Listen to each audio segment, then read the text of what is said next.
Welcome to Surviving the Dream with your hosts, Casey Arnold and David Conley. We're here to talk to people who seem to have their dream job and find out, what did it take? Is it what they imagined? Is it worth it? How do they do it? Join us as we uncover the secrets of surviving the dream. Hello, Casey. How are you? Hello, Dave. I'm doing well today. How are you? I'm very good. I'm surviving the dream by booking my flight to Paris next week, actually. Life is very good when you're going to Paris. You and your wife are having a little vacay? We're having a little vacay. I've not seen her for many weeks because she's in England and I've got to go over for my mother's 80th birthday. And I said, I'll meet you there. And she said, hang on a minute. I'm not just meeting you at your parents' house. I'm making that the highlight of my trip. No disrespect. I said, okay, I'll meet you anywhere in Europe. And she said Paris. So that's where I'm meeting her. Good choice. Then we get a train directly back to London and I change platforms and go to my parents' house. And it's more expensive to go 60 miles in England than to go all the way from Paris to London. That's crazy. How come mom doesn't get to go to Paris for her 80th birthday? It's I'll be lucky to get mum to cross the road these days. She's like, since COVID, I've got to be honest, every time I've been over, shall we stay in, David? Shall we stay in? It'll be cheaper if we stay in. It'll be more convenient if you come over to see us. Yes, all the way from Los Angeles. Her dream is to just do everything at home. I think so. Yeah. We're taking her out for a dinner, though. So that's going to be nice. Going to see all the family and we're all going to go out for dinner. So hopefully she'll come out that night. Okay, well, I'm going to live vicariously through you and hope that you bring me back my favorite jam from Paris. All right. Favorite jam from Paris. We'll get you your favorite jam from Paris. It's like I should remember the name, the Maison de Confiture or something like that. But as a person who can't eat much, you can go and you try all these like amazing different flavors of jam that Americans wouldn't put together. And it's, breakfast is just breakfast. But when you put fancy jam on it, it tastes better. You know that. You're British. I'm British, yeah. I know. It's got to be the right jam. Anyway, simple dreams. Simple dreams. That's surviving that dream for a week. But let's bring somebody through who our special guest today happens to be European as well. Actually, no, we've Brexited, so he's English. He won the Nicholl Award. Do you know what the Nicholl Award is? I do. It's like the Academy Award for writers. Neither of us have won it. Good on him. I've not won that one. No, he has won that. So he's got something that both you and I haven't got. Mm-hmm. He also happened to write a game. And I'm not talking about Pong, which is the only game that I knew when I was growing up. I'm talking about Call of Duty. And I believe that is the biggest game in the world. Yeah, I want to say the Guinness Book said it's the best-selling first-person shooter game series of all time. All right, should we get? Does that beat a Nicholl Award? I don't know. I don't know. We'll find out. Let's ask him. Let's ask him. John MacInnes, welcome to the podcast, Surviving the Dream. Hello, welcome. Hello, Casey and David. How are you doing today? Pretty good. So look, we've got to go. Okay, so let's start there. What's more important to you right now? If you said we're going to take one away, which one would you keep? The Nicholl Award or the fact that you wrote Call of Duty? The Nicholl, actually. You keep it? Yeah, absolutely. Because the Nicholl was a pivotal moment in my life, in my career. And I'll always be eternally grateful for winning that because it was, at the time, there was something like 7,329 people submitting scripts. Wow. And so to win it, and it's also a blind test. There's no who there's no what you've done before. It's literally the words on the page judged kind of by your peers, by people who are members of the Academy. And in order to, win, you obviously that has to score exceedingly high marks from all of the 10 or so judges, people that would read that script. It's a very prestigious pat on the back. It's you can't really deny that you don't feel that that's a validation of all your work, and it's just a competition. And again, honestly, there's a huge amount of luck that even goes into winning the Nicholl, I think it depends on who's reading it, on what else is going on, or, what's the flavor of the month, or whatever it is. There are so many elements of luck that isn't about your talent that go into winning that as well. That, you can't ever discount that. But again, it's, you suddenly think, oh, maybe I'm quite good at this.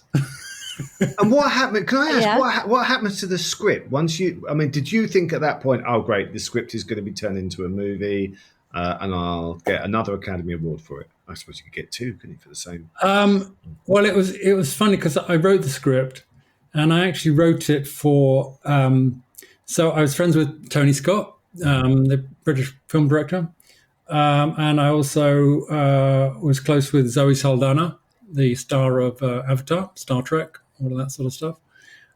So I thought, well, I might, if I was going to write a script, maybe I should write one in my wildest fantasy that Tony could direct, that Zoe could star in. And so I wrote this script, and yeah, it was funny because, I wrote the script that I thought possibly could, they could be involved with in some way because I had some sort of, access there. And I, with the Nicholl, I'd literally sort of finished the draft of the script, and then, on deadline.com, it said like, oh, at midnight tonight is the deadline for the Nicholl. And so I clicked on that. I thought, this is like, 10 o'clock at night, 2 hours to go or so. I thought, I should probably just submit it. Why not? You know what I mean? It's like $50 or whatever, just do it. And so I submitted it, and then the rest is history. And then that's good encouragement for taking the chance on those last minute deadlines instead of, it's so easy to overthink a script and overwrite it. Yeah. Well, you're not going to win the lottery unless you buy a ticket. Right. So, and I kind of actually, I had the opposite feeling about it. I had very, very good feeling about the script and what it was, but I didn't actually tell anybody that I had entered the Nicholl. And so when it came through, like, oh, Nicholl announced the quarterfinalist, and I was like on the list, the quarterfinalist, oh, okay. Didn't tell anybody, didn't tell a single person.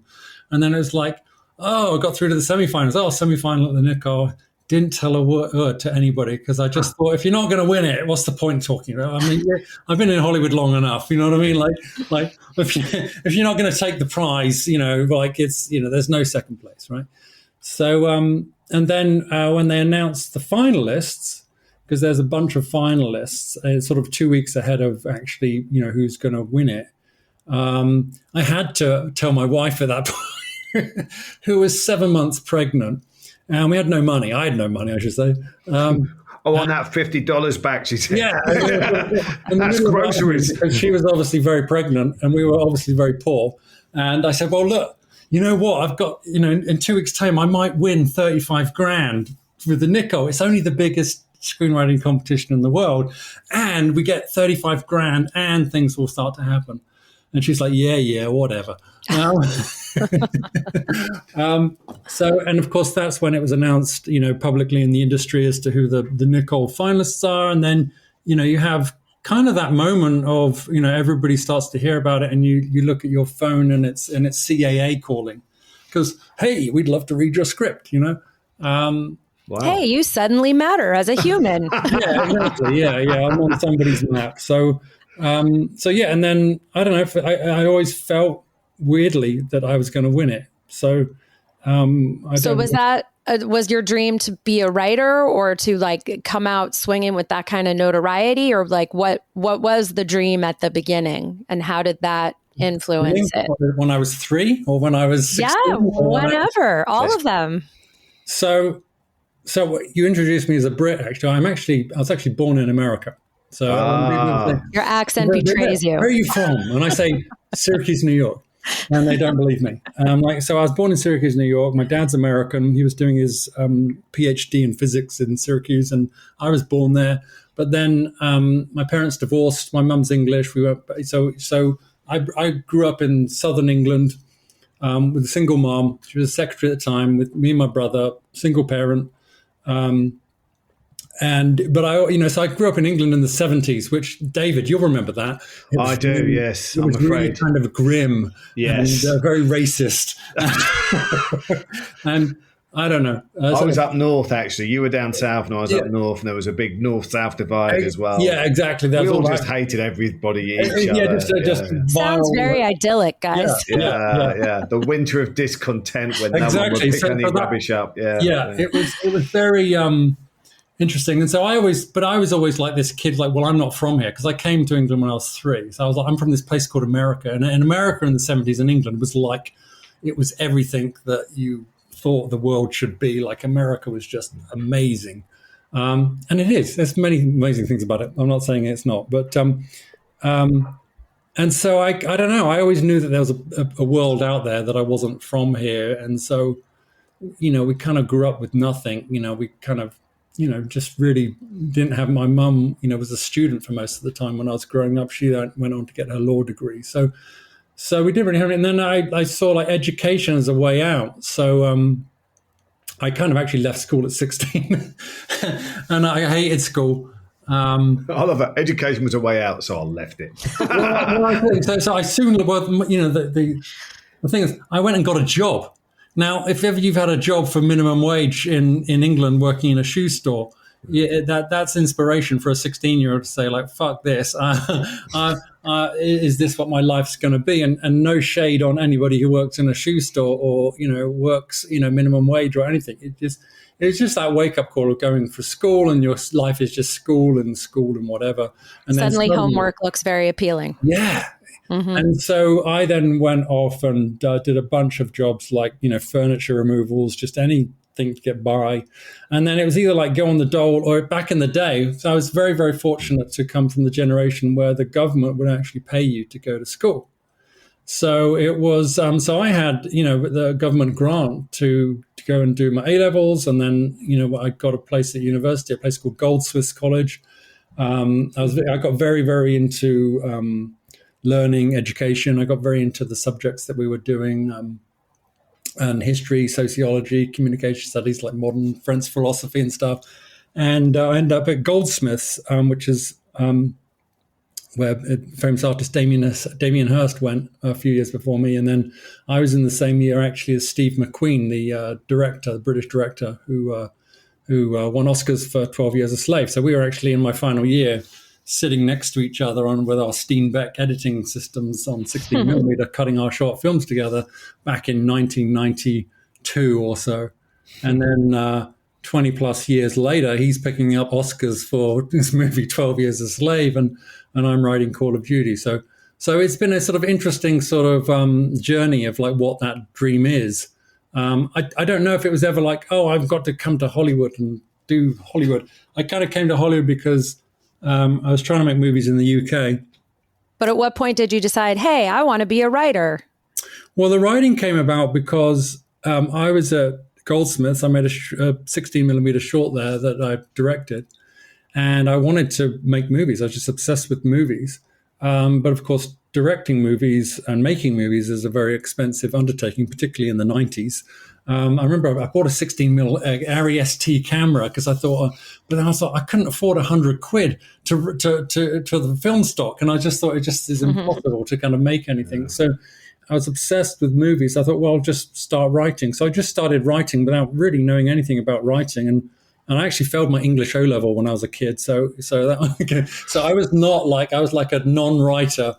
But because I loved movies, I thought, well, so I just started writing. I think we have a very similar journey because during the 90s, I was doing the same thing. And I was writing out of necessity to try and make movies. And we were having to get, you're getting the short ends from other studios. I mean, like now you can shoot stuff on your iPhone. But in those days, you'd be going around to movie studios and saying, can we have the short ends, i.e. the unused film, the 16 millimeter? And I will never get making my first short film. And then you're running out of film, and you're sort of like 100 miles out of London going, oh no, I'm running out of film. And also I learned that trick with very experienced actors, that some of them have tricks to try and get the close up because they know that you're inexperienced and that you're shooting a nice wide shot, and they're going to mess it up so that you're going to have to go in close, and then they'll give you the best performance ever. That's the sort of stuff they don't tell you in film school, right? Yeah. And then you have to go and have a look at your film to see whether any of it was exposed. And I remember that my first short film a load of it had been exposed, and I was just gutted, absolutely gutted, watching it, going, "Oh no!" Because in those days you had to have some, and because we were all students, and I remember like this guy having to go. They're all doing it blind, aren't they? Having to change over the film and cover it all up, and then you look at it and go, "Oh no, he didn't know what he was doing. I don't know. None of us know what we're doing. It's all exposed. We've got to redo it." You make me feel very lucky that I got to learn my lessons making a feature on video in film school. Well, I think it gives you discipline, actually, but making it. It all teaches you, right? Like everything you make, I'm going to go ahead and say all the way through your career, right? Beginning, middle, wherever you are, you always learn something on every job. Yeah. Nothing ever goes perfect, right? Yeah. Which I kind of wish they would teach you more in film school. To be like, it's not, will something go wrong? It's like, what do you do when something goes wrong, right? What are your fixes when your actor messes up your shot list, or if you run out of money, or if you're like, oh, it's not supposed to rain and now it's raining, or we lost our location, or, oh, you hired this actor and it turns out they're the worst and you hate them. And that is coming through on screen. Well, that's why you become a writer. Yeah. Because it costs you nothing other than your time. You're God, so you get to do what the fuck you want, and in your mind, it's the perfect freaking shot, and the weather is just cresting over the mountain, and the sun is just like. That's true. It's perfect until you hand it to somebody else and it has to get made. Then it's downhill from there. But while you're writing the words on the page, and while it's in your mind, it's the best thing in the world. So that's why I became a writer. The writing was the path that opened up. I did an MA. It's funny, a friend of mine said, why don't you go and do an MA? Is this like the British Film Council was just launching this new one at Royal Holloway? And I was like, oh, I don't want to go back to school, blah, blah, blah. And it was just, and I went along, and they said, well, we don't have any places, but, and they ended up offering me a place. And then I said, well, what about that scholarship that you said that the Film Council, you get? Well, you got to get it into So I've always done these things by the skin of my teeth, because I've had very good friends who said, no, John, go for it and stop holding yourself back. So I know the writing, I say, that was the thing that where the doors opened. And then that's what brought me out to California, because on that MA back at Royal Holloway, one person a year could come out to UCLA on the kind of student exchange. And so I made that my goal to be that person. And the David Lean Foundation gave me £10,000 as a scholarship to come out here for a semester. And that what brought me to LA like 20 years ago. So I feel like your dream is to be the person that wins all the grants and stuff and somehow gets to live the dream with getting paid to live the dream. I admire that. That was the only way. I mean, when I think about it now, like I look back, I was just watching one of Steve McQueen's documentary, which is about New Cross, called Uprising, and about the firing and the Brixton riots and stuff. And this was all my era. And, I was at Goldsmiths with Steve McQueen. So he went for that. And, when my generation, I got a full grant to go to university. I've never paid a dime for any of my education. Yeah, we were very, very lucky. And honestly, amazing. What sort of people? I mean, like Steve McQueen, young British black working class kid, he went and did his degree. I mean, that was the way you could actually do something. Damien Hirst, you know what I mean? People like that. I think that's just such a shame that has kind of been eroded away, because I think we were the last generation. I remember going on the student march. We used to go on marches for everything when I was a student. Like Free Mandela, hate Thatcher. Don't pay for college. I mean, and that was when Thatcher was having her love affair with Ronald Reagan, and going, oh, get them to pay for their own education. But I look back on that. You're welcome. Yeah, thanks for that idea, because it was amazing. I mean, I did 4 years, incredible education, all paid for by the UK government. You think about Lennon and McCartney, where'd they meet? Art school. Yeah, you know what I mean? Like working class kids from Liverpool. Like, what are you going to do? You're going to work in the factory or down at the docks, or you're going to do art. Yeah, somebody's going to go and let you do art in art school, and you end up. That's how you get Lennon and McCartney. That's how all of our heroes, like Brian Eno or whoever, they all come out of the art school kind of mentality, and it was because it was just this place that young working class people could actually go and, for once in their life, have an arena that they could go and do whatever the fuck they want over that period. And then amazing things came out of that. So it's kind of interesting as well, because I think a lot of people talk about the class system in the UK, but the one thing that leveled it out was education, wasn't it? Yeah. It was a one thing that if you're smart and you want to do something, you are going to get a free education, and it doesn't matter if your dad was a coal miner or if your dad was a doctor. You're going to go to the same college, and you're going to figure it out. And I like that about England, and I feel like that did get eroded away, certainly in the 90s. Which I think it's a real shame. I think that people really underestimate the economic and cultural value of that. You know, it's absurd. You know, it's would that we could bring it back everywhere. Well, I remember doing a documentary as a presenter years ago as well, called Rock and Dull, for the BBC. And the BBC is a great place as well, that you realise it's all government paid for. And that was about, and we were interviewing musicians, like I think it was Oasis at the time, and Pulp, and they were all on the dole. Which is basically the government paying you to be unemployed, but a bit like the modern day Lennon and McCartney, they would be sitting making music. They weren't just like going, "Oh, I can't get to," like they couldn't get work, and they couldn't get work. And I remember one of the Gallaghers, I can't remember which one, they'll have a fight about it later, just saying, "Well, I remember like going, and I said, have you done any work in the last 2 weeks?" I go, "Yeah." I go, "You have? Well, you can't sign on." I go, "Yeah, I've been making music." We'll go, "Well, that's not work." And then a few weeks later, he goes, "I've got a record deal, so there's your UB40. Yeah, I'm good."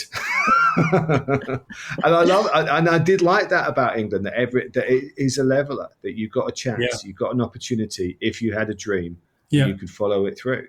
That's an interesting concept in general too, though, that of like, are you working because you're, like writing a script or making a movie, or is it considered working because you're getting paid? Because I'm sure that all three of us do plenty of work, for free, but it's still working. It's still all that like time and effort. And, some people with maybe, more normal jobs will be like, you're not working.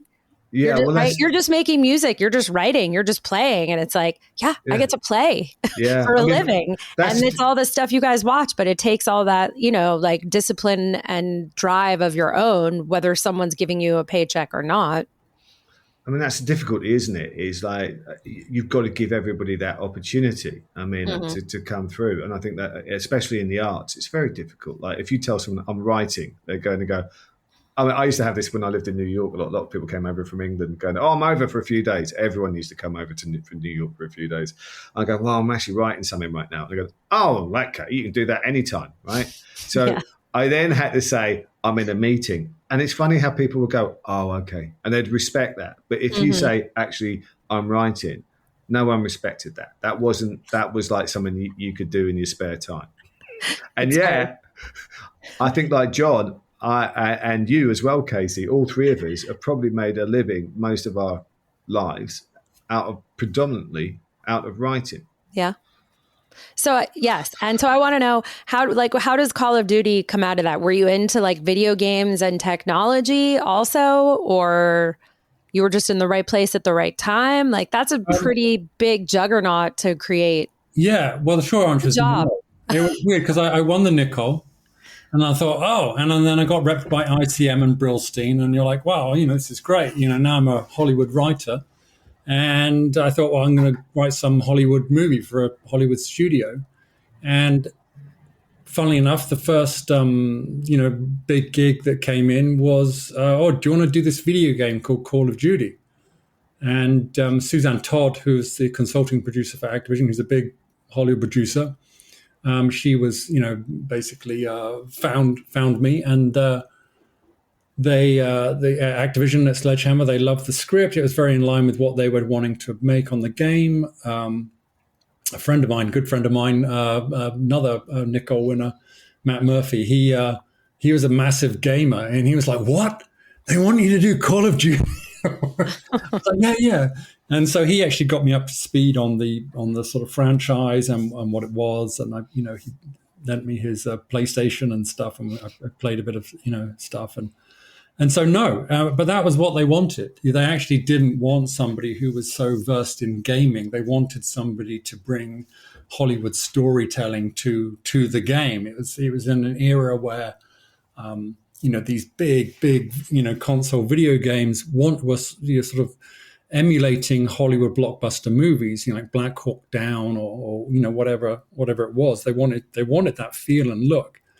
And so, they were going to cast, after I came on board, they cast Kevin Spacey as the main bad guy. So, they're, Oscar-winning talent to sort of, make this thing. And also it was the first video game, the first Call of Duty that was on the new PlayStation 4 and Xbox One. So there was a sort of increase in the fidelity of what you could do. And so they wanted to make it very, very cinematic.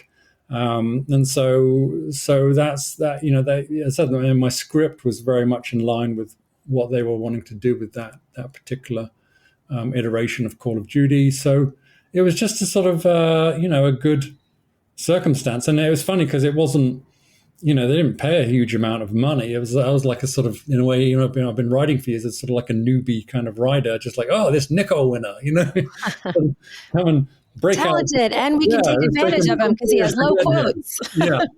So, and I was like, sure, you know what I mean? You're going to pay me to do this stuff. But it turned out to be the best education you could have in gaming, in also the technologies of game engines and digital avatars and photoreal immersive environments and the whole works. So I, was obviously working very centrally to all of those things and understanding all of those things. And, my first experience of motion capture was on the Avatar stage down at Lightstorm, So, they just shot Avatar the year or two before there, So, you kind of come in at a very, very sort of high level, but you also get where the technology is going because you're working at the most cutting edge, highest level of the technology. So suddenly I was like, I kind of understood it. I guess I didn't realize how much I understood because then after that, I got into the technology side. So I'm like, this is freaking amazing. Like, why aren't we making movies like this? And VR kicked off at that sort of same time. And I thought, I'm in the perfect spot of being a Hollywood screenwriter. So I got my storytelling chops, but then now I understand my technology video game kind of chops. And then now we're going to dive into immersive virtual storytelling in VR. So I sort of went into VR in a big way. And then because I was producing all sorts of things in that, I was, hands-on. I've been producing the Unreal Game Engine since 2015, 2016. So winning, awards and stuff at cutting edge content on that. So I don't know. I guess I'm just a really curious person that doesn't want to, just reproduce things because ironically my movie career kind of died because, you get success from one thing. Like my Nicholl winning script was this sort of two-hander military kind of thing set in Iraq about private security contractors. And then obviously Call of Duty. And then suddenly I'm the Hollywood action military guy, right? That's my shtick. And of course, as any writer, you've got, that's just one of your stories. But of course, I realized my career as what I thought was a writer was kind of over because my big high-powered reps could only sell me as the military Call of Duty guy. So I'm like, well, I've kind of done that. How do you feel about that, John? I think all three of us have been through that. Yeah, I've been through it recently. I had a rep, and it's an interesting thing because I think what you just said something which I agree with. You've just got stories, and you go, no, this is it. And I had a rep recently reach out to me and say, oh look, on the success of Cooper's Bar, I'd like to talk to you. And I went, great. And they said, I said, what else have you got? I said, well, the other thing that I've been working on is a drama. And he goes, no, you're a comedy writer. Yeah, not even going to go there. I went, okay, that's it. End of conversation.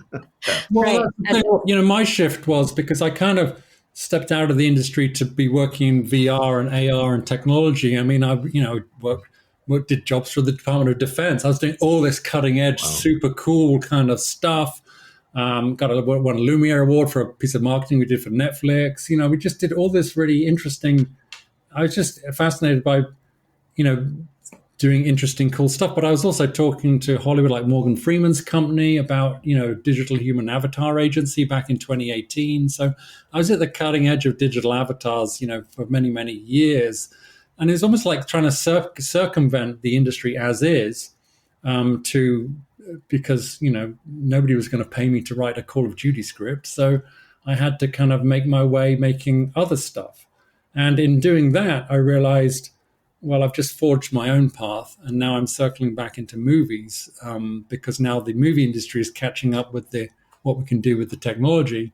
And so suddenly I'm sort of at the spearheading what we can do in virtual production and making movies with game engines and what that means. So I'm suddenly getting courted by established Hollywood kind of figures that I've sort of haven't been involved with for many years. So that's the thing. The industry, you got to realize that the industry. I mean, you guys obviously realize this, but the industry is its own beast. Mm-hmm. It doesn't. It has a role for you. I mean, that's why I said my career. My career from what I wanted to do wasn't what my career in their eyes. My career in their eyes is how do I fit in with their pantheon of writers and, what I do. And I am this. And it fits into their matrix of their careers. Mm. But that's not my career. So you suddenly find yourself, and people get trapped in that. I mean, in a way, I was fortunate that I came off of Call of Duty and I didn't work for a year. It was sort of like, well, there's no role for you. And I'm like, right. What? I've got a newborn baby, and you know what I mean, like to feed and stuff. So, right, so, you become a brand, and then you get stuck in that, and they don't know how to sell you as anything else. Even though you're like, no, I'm a writer.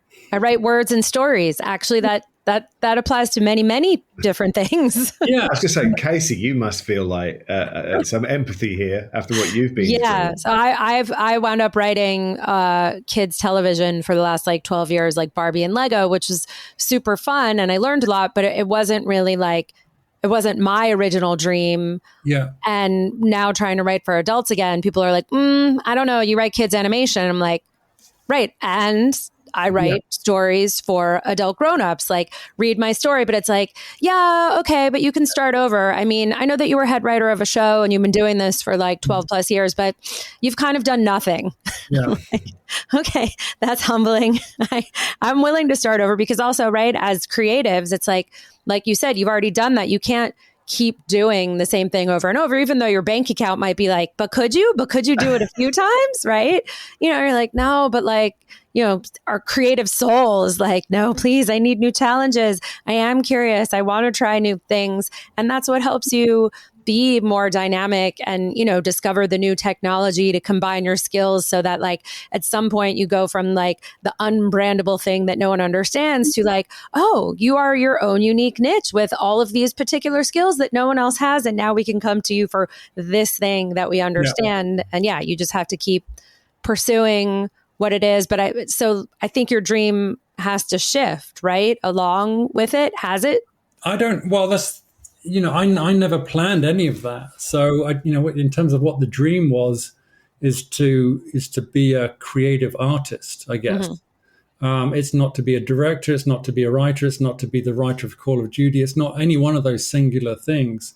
So in a way, that's what's led me to, I'm very open to all these things. So, most people are just like, I just want to be a writer or whatever. And I'm just very curious.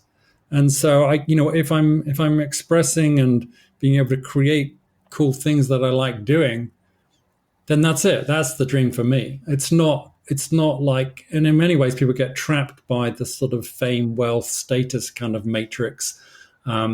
And maybe if I had been more successful, I would have got trapped in that matrix too. It's like, it's very seductive that, somebody, we're going to pay you X amount of money to write this script. And okay, you do that. And then you somehow start becoming the thing that you think that they want because it's giving you, success can be a double-edged sword. You can become successful in something that you don't really want to be successful in. And yet, you're being compensated nicely, and I don't know. It's like a sort of the gold-plated cage, For sure. So, what inspires you?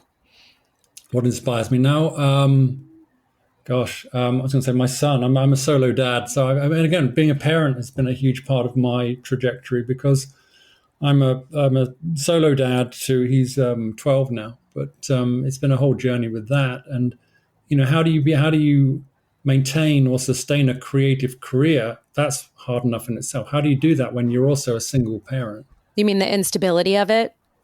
Well, it's already in unstable, but but it's actually, once you embrace it, it becomes like, well, I can't do that because I've got to go and pick up my son from school. It makes you very focused on what you can do and can't do, and it sort of cuts out all the bullshit. So you become very focused. Gives you a goal, and also it's great having a son who's 12 because modern audiences in terms of what they do. I'm at the cutting edge of technology, working with Unreal and everything, and my son plays Fortnite and Roblox. Like you have a living with your target audience. Living with my target audience, exactly. So I'm not playing Roblox 12 hours a day, but he might be. So I'm like, I'm quizzing him all the time. Like, well, what are you doing over that for? What do you like about that?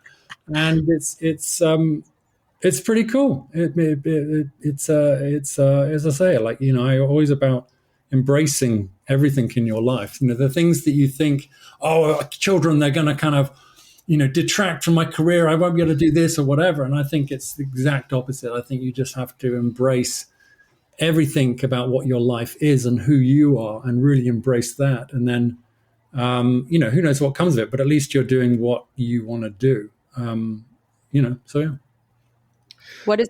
It sounds like a John Irving novel, doesn't it? That everything you've done suddenly adds up at the end, and you go, "Oh, it's led me back to where I was supposed to be." Do you feel that's where you are, John? I had a very tragic lesson happen. So, I won the Nicholl, got rep by ICM and Brillstein. Tony, I knew very well.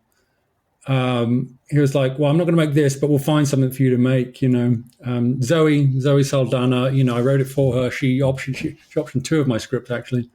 So I suddenly was like, A-list stars want to make my movie. A-list directors want to give me a job to do this. As I said, it's very close with Tony, but Tony committed suicide. And so suddenly all of this, you kind of really, I sort of saw Hollywood, you're at the top of Hollywood, with A-list directors and, intimately involved with what that looks like. And then, somebody like Tony, who had this amazing career, amazing life, ends up committing suicide, jumping off San Pedro Bridge. It's like, you're like, okay, what the fuck is all this about? What does all of this mean?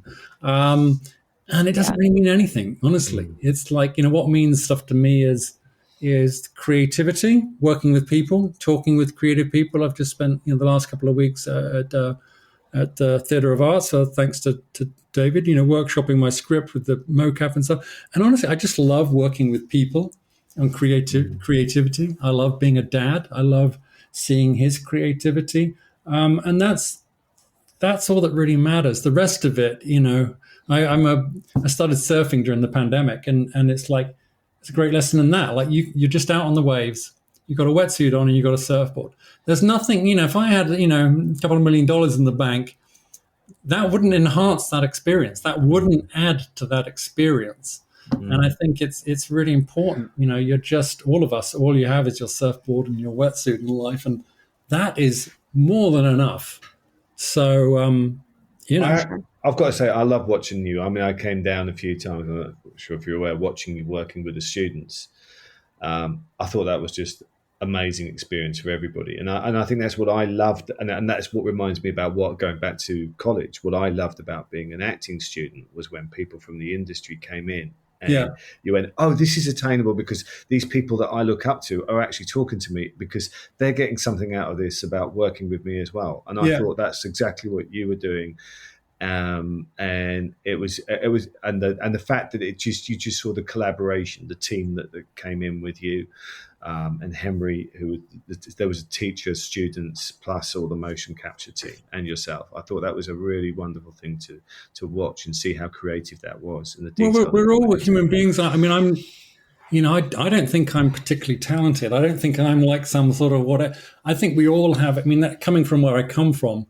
And seeing the people, being at college with Steve McQueen, who goes on to be winning, there's so much potential within all of us as human beings, and yet I have a certain amount of privilege. I'm white and I'm male, and I'm more than ever very, very cognizant as to my struggle to get where I've got to and do what I've done.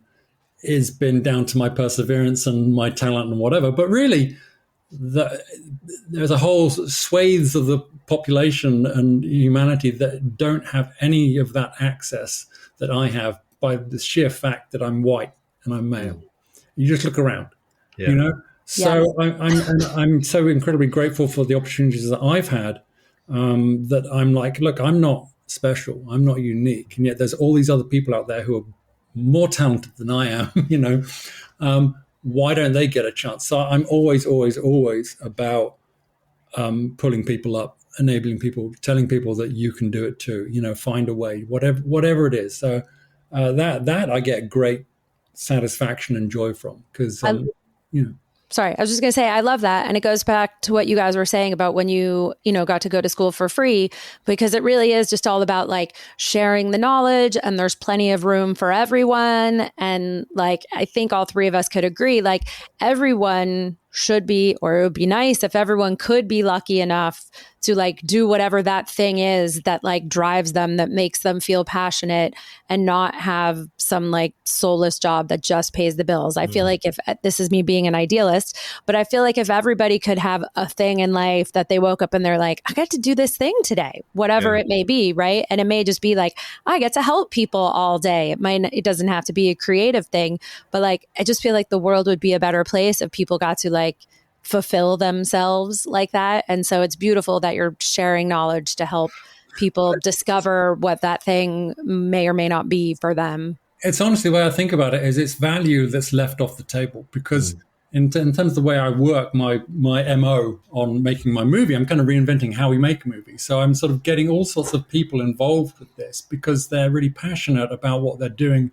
and what they bring to my movie. You know, so all of my friends, colleagues in the industry, they're all at the cutting edge of what they do. And I'm like, okay, guys, I want you to do what you want to do, how you think you should do it on this production. And you get to show what you can do. You get to prove this for yourself. So Alistair McLeod, you know, my mocap guy, you know, he's starting his whole new business, and he's got all these really, really cool new solutions to help, you know, efficiency in the workflows that he can come and put that into my production, and then my production can, you know, prove what he's doing and also promote what he's doing. So we all get to work. We all get to enable our peak productivity in our flow states. Just this wonderful sort of mutually beneficial world that you don't get in the real world, where you're only treated as, you know, the cost of your labor. You know, you're hired to do this on this production because you did this before. You're not actually hired to really be an artist. You're hired to fulfill a brief based on the work that you've done in the past. And that can work and that can not work, but it's way more satisfying to for you to be one steering the ship, you know, to some degree of your own creativity. And so I look at it as like, I'm just harnessing the creativity that's out there that the industry just leaves off the table. It's amazing, isn't it? You don't want to use this actor in the way that an actor can actually do their job. You just want them to say the line like this. It's like, you know, you're not understanding what that human being can do. Yeah. So once you understand that and give them permission and a place to do that, then I think we can create amazing things, you know. So I actually, I mean, just a pivot of that. I actually worked in the prison system in Los Angeles County, teaching screenwriting and acting. Yeah, the talent in the prison system, and I do think the arts can, and it sounds a bit like hyperbole, but I do think it can change people's lives. Because I mean, absolutely, it's not hyperbole at all. It's just fact. Yeah, I mean, I just remember dealing with prisoners who were told that they were useless, they were stupid, and they had no education. Yeah. And then they would write a screenplay. Final Draft very kindly gave us the program, and they write a screenplay on Final Draft, and we go, and I said, "There's no way I could write that screenplay because it was from their point of view about their life," and I thought it was absolutely stunning. But where I came a little bit unstuck was going, what's the next step? I mean, like, how do they get to CAA, ICM? How do they get in front of those people? Maybe they get the Nicholl Award, which I mispronounced earlier on. I apologize for that. But I think it's that opportunity. And I think it's interesting. I didn't know where we were going today, but I think we're talking a lot about opportunities, really. And it should be fair for people. And fostering creativity and letting people find a way to like empower whatever that thing is for them. Yeah. Well, I think it's interesting because obviously we've gone through the strikes last year, and there's this huge dichotomy in the industry of like, the studios and the talent. And it's like there's these two opposition forces. And I think it's almost like this dysfunctional relationship. Talent, people always come to you and they're like, oh, how do I get an agent? How do I get his? How do I get that? And it's like, I'm like, why? The best way to do anything is to write something amazing. Like that's, instead of looking at what are the, how do you get through the gates in this gatekeeper of this world? And I'm like, well, you can go and get through those gates, but you just got to do it anyway. If you're so obsessed with what the industry is and how to make it in the quote unquote industry, I just gave up on that and just thought, I just want to make what I want to make. And then suddenly that's where your value comes. And then suddenly people come to you. I can second because that. You're not chasing, you're not trying to fit into whatever the industry thinks it is, because nobody knows. It all just becomes this bizarre power play of, access and money and status and nonsense. And it's like nobody knows what a good script is, just go make it. Until they see it. Yeah. I mean, even I've got to echo that, because even with our show that's on AMC, Cooper's Bar, people say, "Oh, did your agent get you that? Have you got a good agent?" And you're going, "No, that's not how it happened." Yeah, it's that misnomer. That's people think you get and agents are good for what they do, but they're not the driving force. I don't think. I think the driving force should be the creatives, and when it works, you should just be getting, not just be getting out and making stuff, whatever it is, and not. It's very hard because, like I say, I'm a single dad. Like everybody's got to pay their bills. Yeah. How do you? I mean, that's one of the thrusts of what I'm trying to do is, with this production, is create a sustainable industry. Because at the moment we're kind of at the end of it. Like it's just not sustainable. Like no artists make any money anymore. Yeah. How do you balance like income and creativity without selling your soul? That equation, doesn't exist. It just doesn't exist. Like people aren't making money. Established talent, aren't making money. Only the very, very highest, and the longevity of somebody's career or whatever.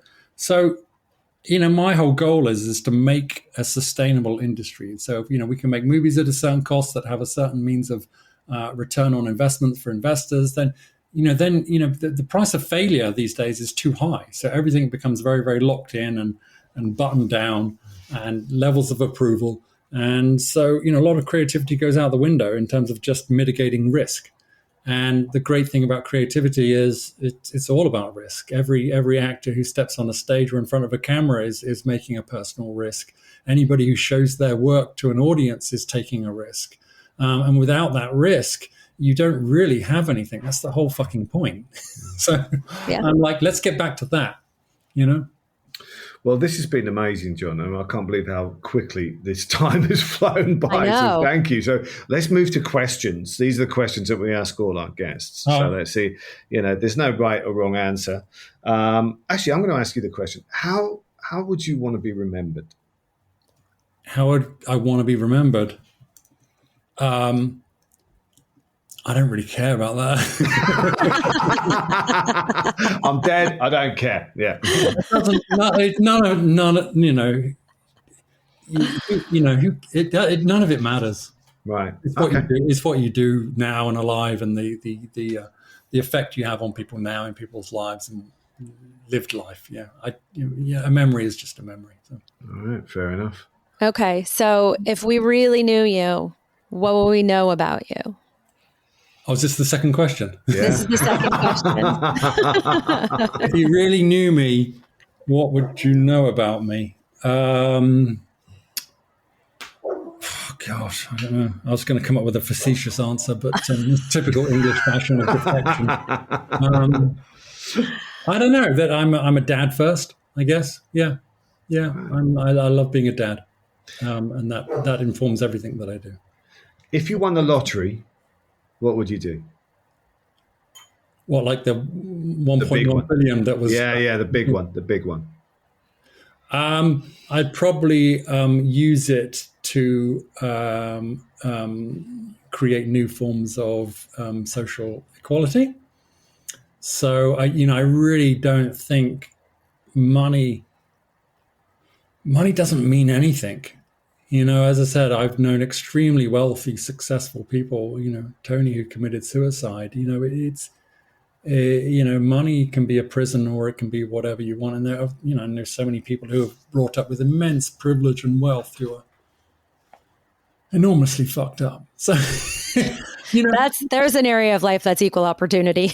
and then I see so much struggle of people who are really good people. I don't know. As I said, I would just use it to create more opportunity for people that don't. All right, Casey. Shall I end it with a fluffy question? Yeah, give us a bit of fluff for the end. All right. What's your favorite snack? Is there a food that gets you through when you are having tough times or when you're celebrating? Or that's such an American question about eating food to salve your emotions. I'm a Jewish woman. It's very close to my heart. I love Jewish food, but food. I don't know. I like just like good, healthy food. I'm really, really simple. I'll get very excited about oatmeal, how I make my oatmeal in the morning and things like that. I respect that. Yeah. No, I'm not like into sort of like comfort food particularly. I eat very, very healthily. So it's more just like good quality food with good people. I'm detecting a theme here. Good quality people, community, quality creativity. I like it. And yet he gave us his time today, Casey. Can you believe that? Oh my God. Thanks for making an exception. Well, thank you so much for joining us, John. Yes, this has been amazing. Thank you so much. It's been a pleasure. Quick shout out to Mike Nicholas for being our tech savior, and Carmen Sclafani, also known as Wiser Time. Thanks for our music. And thank you all for listening.